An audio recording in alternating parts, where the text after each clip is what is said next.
Hi, everybody. I'm Larry Jacobs.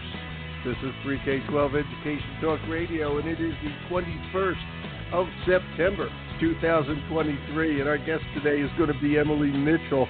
Okay, Emily is the VP of Education over at Sylvan Learning. She's going to tell us all about Sylvan Learning, but we're going to talk about insights on the how and the why of ACT, SAT prep. What's going on with that, how important it is, why it's still important, okay, what you need to know, what the parents, what your kids need to know, etc., because it is important to them. All right, quite obviously, we want to get some great information out there, and Emily seems to be the right person to be able to give that to us. So I'll bring Emily on in just a couple of minutes, but it's going to be a nice show, which we're going to archive, as you know, over at ace-ed.org. And, of course, that begs the question, if you know it, why am I saying it again? To remind you. Okay, ace-ed.org, ACE-ed.org. That's the home website of our American Consortium for Equity in Education, and we invite you over there. Everything over there is free. All the podcasts we've done over there, thousands of them, are free. So many now. Jeez, unbelievable. Our magazine, Equity and Access Pre-K-12, which is our online journal. The cover's there. Click through. You'll be able to read an excellent magazine. Believe me, it's excellent.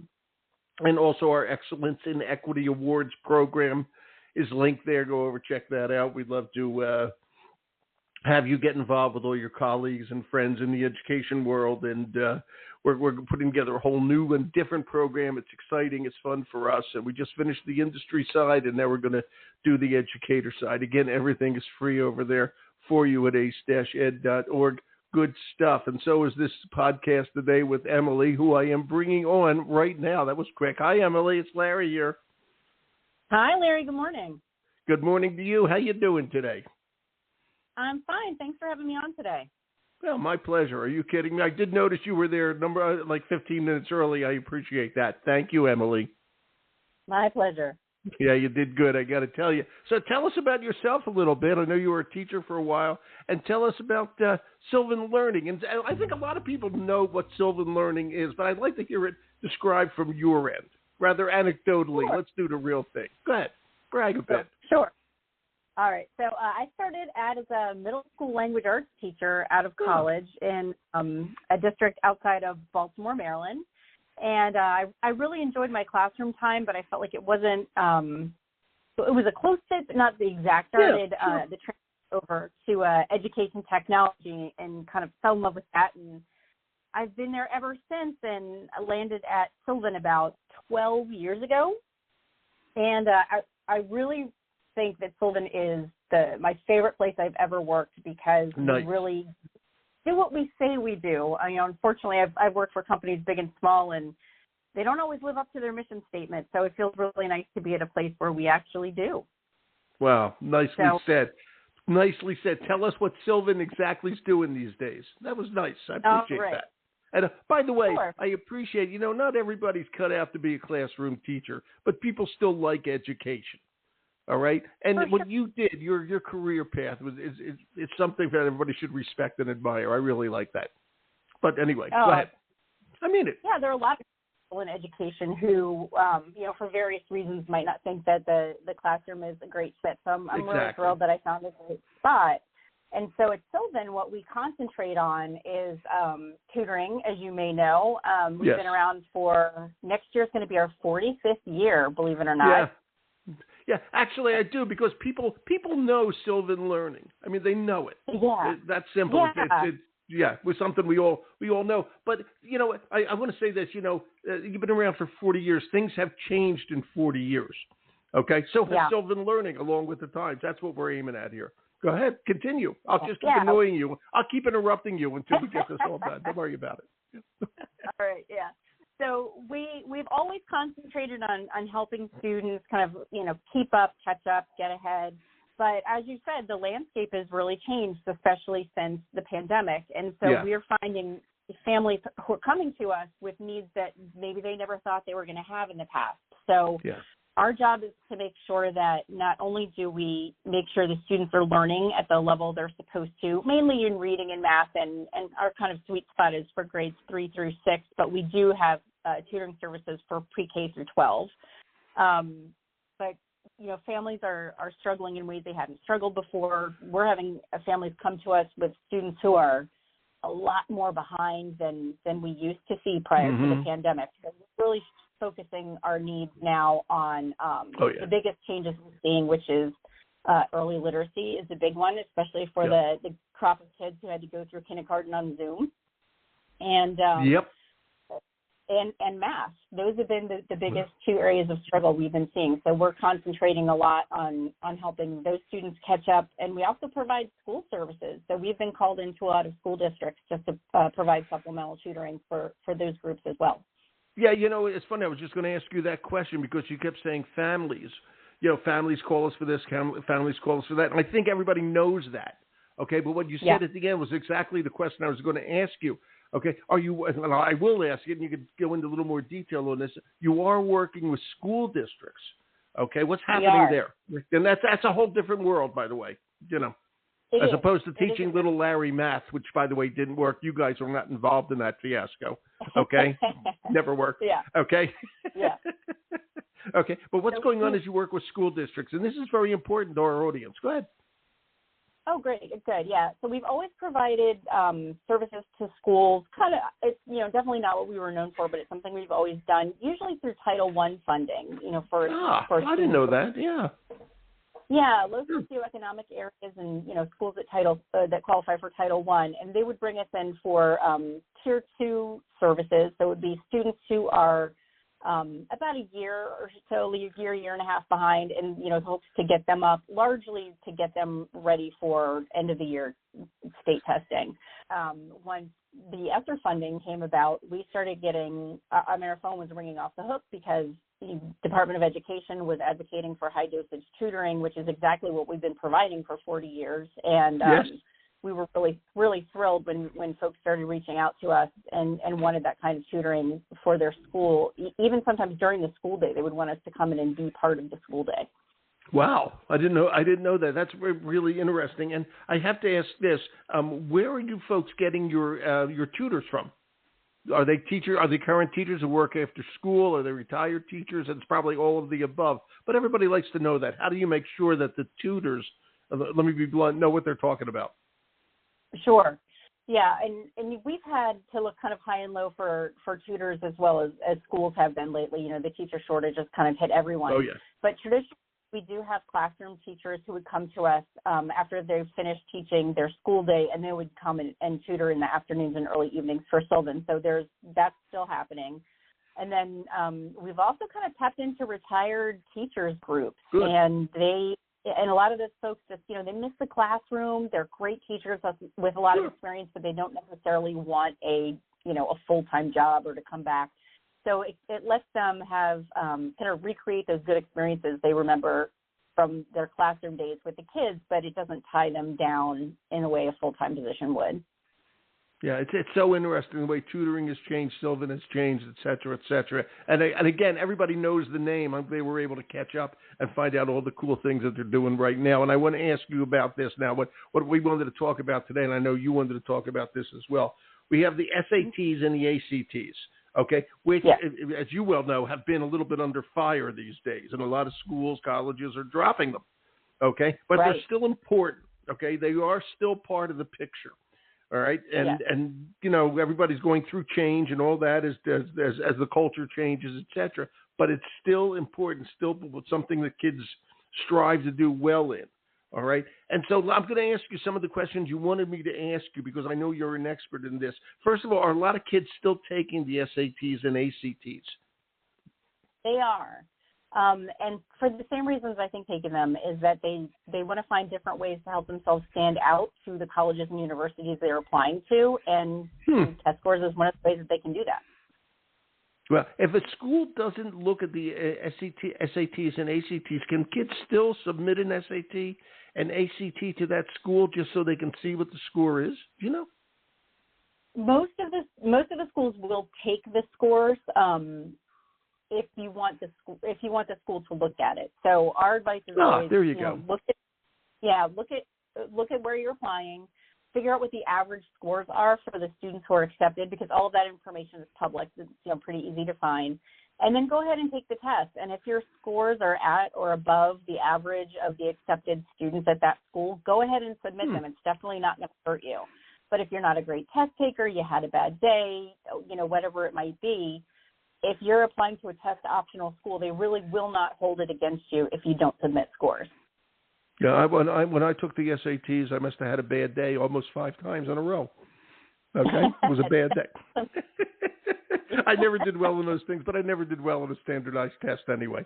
Okay, I know a lot of people don't. That's why I'm glad some colleges look at other things as well. I hope more do, but I think the SATs and ACTs are extremely important. How are they? Okay, and I know you know this on predicting how well a kid is going to do in college, and I'm the opposite. I'm the antithesis. Okay, I did lousy on my SATs and very, very well in college. Okay, so talk to me about what kind of predictive capabilities do they have? And I think this is important stuff. It is important, and I think they're not as great of a predictor as a lot of folks think they might be, and that's largely because of the study that was done a few years back that said the number one predictor of how well a student will do on the SAT or ACT is household income, which is not the way it should be. Wow. Yeah, it's not the way it should be. It's right. Wow. Yeah. Yeah. So I think a lot of colleges were recognizing that for the pandemic, and they're starting, there's already some pushback there. And then once the students couldn't sit in person for the test because of the pandemic, then that was the perfect time for colleges to really take a hard look and say, do we really need these tests or not? What kind of value are they really bringing to the table? And they still are bringing some value, but it also gave the schools kind of the permission to look at things from a different angle. Right, but they are still looking at them. They are still extremely usable. All right, and are the guidance counselors, the school counselors, up to this to help kids? I mean, what's the general feeling out there? Is the general feeling, yeah, I should take them, or is the general feeling, nah, the hell with it? The general feeling is go ahead and take them, because even if you vomit, if you're applying to a school that doesn't necessarily need to see them, it's not going to hurt you. And there are some states out there that tie state scholarships to test scores on the SAT or ACT. And so if this gives you a shot at free money for school, why not take it? It's a great chance to explore your financial. Yeah. Florida's a big one that'll do that with their state schools. Well, that is very interesting, and thank you for saying that. So where does Sylvan fit in on all this? Okay? Talk to me about what you guys do with SAT, ACT. This is interesting. Sure. We have SAT and ACT prep courses. It's content that we've designed ourselves over 40 some years of experience, and lots and lots of students who have taken the test after studying with us. And one of the big undertakings we have right now is, as you may know, there's a new SAT coming out in March of 24, and this will be the first. It's all digital. And so a lot of families are getting nervous about, new format, new test. Are we really ready? So we're starting even now to hear from families who want to start studying now for the new test format. Well, I'm mixed up. What would be the difference in the test between digital and would it be analog or not digital or written or whatever? Why would digital make a difference? I literally don't understand that. Yeah. So the test is it's more than just a transfer of the traditional paper pencil test with the bubble sheets into a digital format. They're also making it adaptive. So usually we have a computer adaptive test. You answer one question. If you get it right, the next question's a little harder. If you answer it wrong, next one's a little easier. And the difficulty in the test will adjust up and down depending on how the student does. The SAT is a little different in their adaptability, whereas it's adaptive by half of test. So the student takes the first half of the test. You don't know how you've done, but the second half of the test, the difficulty of the second half of the test will be determined by how well you did on the first half of the test. So the students, that's going to be a big adjustment for a lot of kids because they won't necessarily know which second half they've been put into unless they can really judge how easy or difficult the questions are that the test is serving them. That is really fascinating, which goes a long way to explaining why after I took the first half of the test, they asked me to do an essay on Goodnight Moon. Okay, that was as good as I could get. Right. So, adaptive for Larry. Okay. It was, wow. So knowing all that, okay, how did you train kids to do better in it? Okay. Because have you guys seen what's going on? This is really interesting. So you have to be proactive on all this. This is coming down the pike. All right. So how do you find people and then train the kids and to train the kids, and how do you train them? This is great. Yeah. Well, the first place we had to start is gathering all the information out about the new test from College Board so that we had enough ramp-up time to make sure our materials and student workbooks and teacher training was ready. And, College Board was releasing information kind of in dribs and drabs, so that was not always easy to get everything that we needed. But we were able to put everything together, and we put the final touches on our new updated program, which will talk about test-taking strategies for the new test.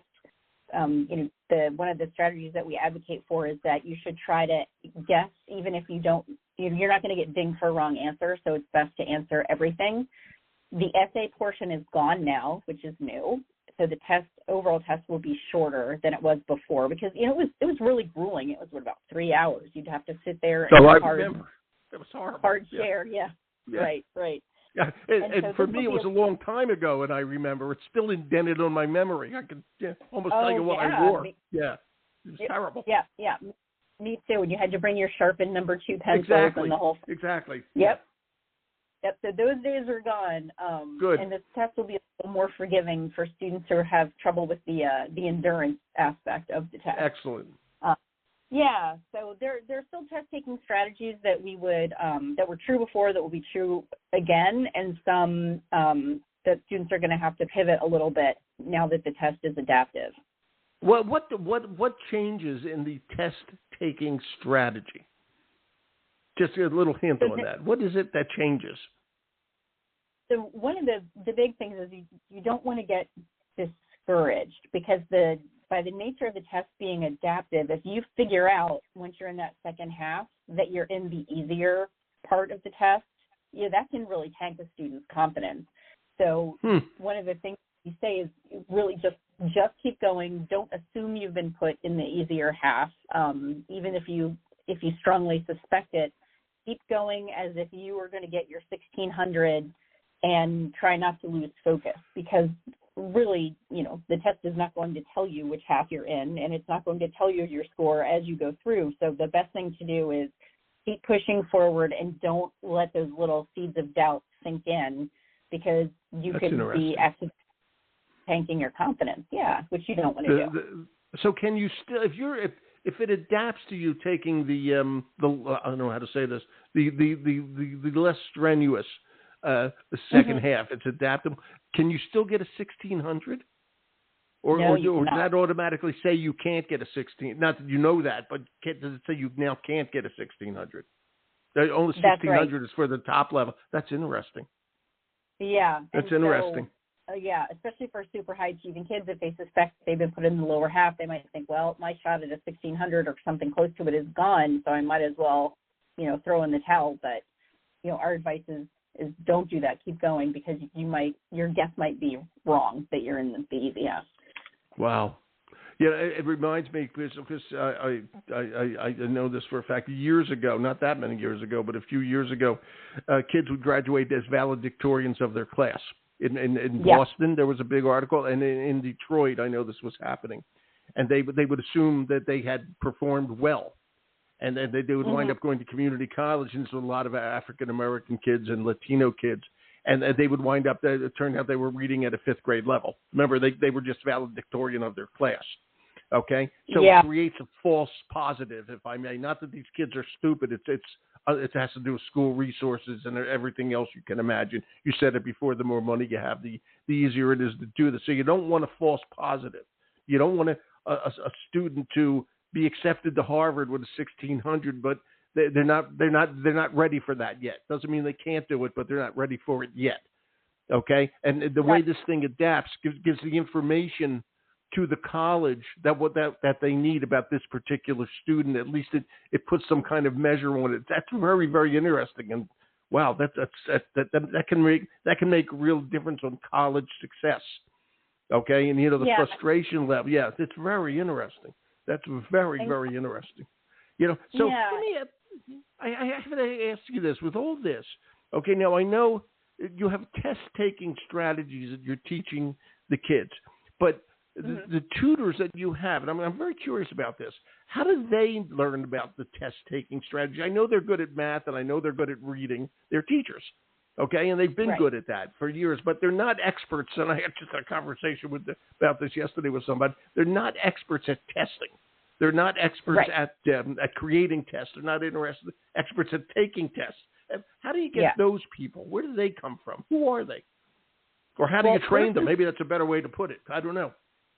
Yeah, well, we look for teachers who have SAT or ACT administration experience or scoring experience, because a lot of times companies will, especially for, the open-ended portions of the questions, historically they would hire, kind of an army of teachers to score, which they don't necessarily need to do anymore, but those folks still are out there who did have that kind of experience, because it wasn't that long ago that they did need that army of teachers. But, that would be the first thing we look for. And then the second thing we would look for is secondary experience, junior high, senior high teachers.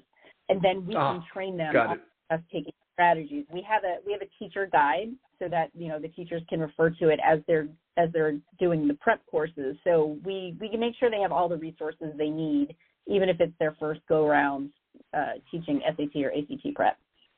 It's so interesting, and I have to ask you this. You heard at the beginning, I hope, that we're the American Consortium for Equity in Education. And to me, as we're talking here, and the adaptiveness of the testing, et cetera, what you said at the beginning, that kids do better in the higher economic classes, et cetera, really what we're boiling down to, and this is where Sylvan kind of fits in nicely, and I want people to understand this.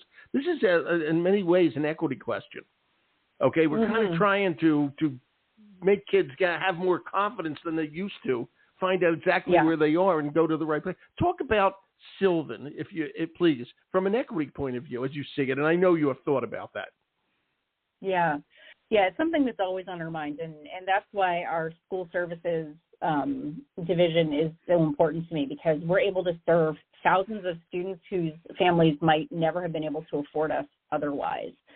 And that's where I feel like we really do our best work. So, on our focuses for Title I funding, we work with Boys and Girls Clubs across the country and provide supplemental services there. So anytime we see an opportunity where we can help lift a large group of students who really do need services, we dive in and really want to help out as much as we can. Where do you want kids, teachers, whoever, well, I'll say parents or teachers, where do you want them to start taking notice that they might need a program like Sylvan offers?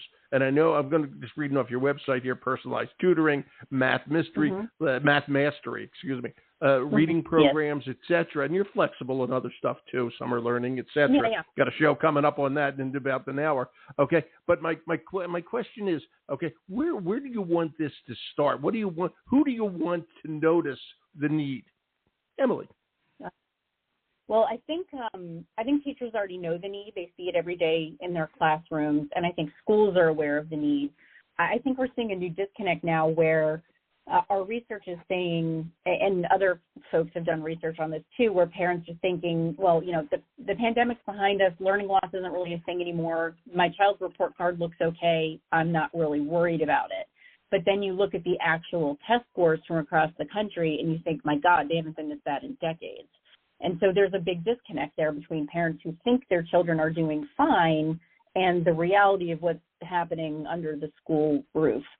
So I would really encourage parents everywhere to say, okay, I see this as a B. Is this a B because my child earned a B, or is it a B because my child is getting some grace along with the other kids at the school because the whole school is behind, and therefore the school is putting more weight on participation, effort, those kinds of qualities. So make sure, parents out there everywhere really know what that report card means, because it might not necessarily mean what you think it means. It's amazing that you're saying that. Yesterday, I did a podcast with a guy named Joe Feldman, who runs Crescendo Education Group. They're all about equitable grading, and what you just said is exactly what they were talking about, how important grading is and how inconsistent it is, and how really it's true. We try our best, but we really don't know how to do it properly and consistently. Yeah. Okay, across the school district, across. What Mr. Jacobs is the kids would rather have Mr. Jacobs rather than Mr. Schwartz, because Mr. Schwartz gives B's and Mr. Jacobs gives A's, but they're both teaching at the same school. Okay, teaching the same exact thing. Okay, how was that possible? Okay, and so it's that kind of a thing. Parents have to be very, very, very, very aware of this, and teachers need to be aware of this too. And before we leave here, Emily, I got to ask you something, because I just noticed something on your website. I want you to talk about this, because we are talking to an audience of educators. All right, and it says here, I just clicked on it, own a Sylvan, and I've clicked through. Hope you don't mind me doing this. And it says we're the number one education franchise opportunity. And I'm thinking, a lot of teachers, they might be interested in. Do you want to talk about this? Actually, that's a great question, because over the summer we actually just had an educator special for franchise sales for teachers who are ready to leave the classroom, try something else, and we actually offer them support in. We know they're coming to us with a strong education background, but maybe they've never run a business before. So we also can offer them some business skills to make sure that they're successful in both areas. And we do have a lot of really great former educators who come in and they want to make a different difference in their community, and they're doing some really great things. I'm very proud of our educator franchisees, for sure. That's nice thing. It's just something I thought I'd mention, because I think it's important to people out there. And, all those people, they're still educators. They're just not working at a school. Okay? Well, they may be working at a school, but they're educators in the world of business, still helping kids doing the same thing. I always say that, and I say that to teachers all the time. A lot of the teachers are involved in our industry, almost 100%. Everybody's an ex-teacher like you are. Okay? Like I am. All right, like so many people I know, probably 90% of the industry is ex-teachers, et cetera. And there's so many opportunities for educators out there. I hope they all stay. But my point is, if you're already out of it or thinking about getting out, this is a good way to stay in and help. Okay, a good way to stay in it. Yeah. Yeah, and what we say is, if you're an educator franchisee and you're kind of having a hard day, with anything, the best thing you can do is walk out onto the education floor and look at the 6-year-olds who are learning how to read, and you see like those little light bulbs come on. You can't have a bad day when you're surrounded by that. So it's a great thing. Yeah, it is a great thing. You're doing good stuff out there. Thank you, Emily. This was terrific. I'm so glad we got this together. This is excellent. And we're going to stay in touch. If that's okay. I really like the equity side of this. I think you do too. Okay? Yeah. So, let's talk about doing more. Okay? This is good stuff. People need to know about it. For having me on. Thank you. Okay? For being here. You take care. Have a good day. Thanks. You too. Bye. Bye. Okay, everybody. That was Emily Mitchell. She's pretty good. Okay? Sylvan Learning's Vice President of Education. She started as a classroom teacher. Okay? Sylvan's been around a long time, but they're changing with the times. Okay? It's important what they're doing, both for personal level for kids and also for school district level for kids, school level for kids. I think it's really good. I'm so glad we got this show together. Okay, it's good. Thank you very much, Emily. I appreciate it all. We're going to archive over at ace-ed.org. And if you want to get in touch with me, it's Larry at ace-ed.org. Thanks for listening, everybody. Have a good day.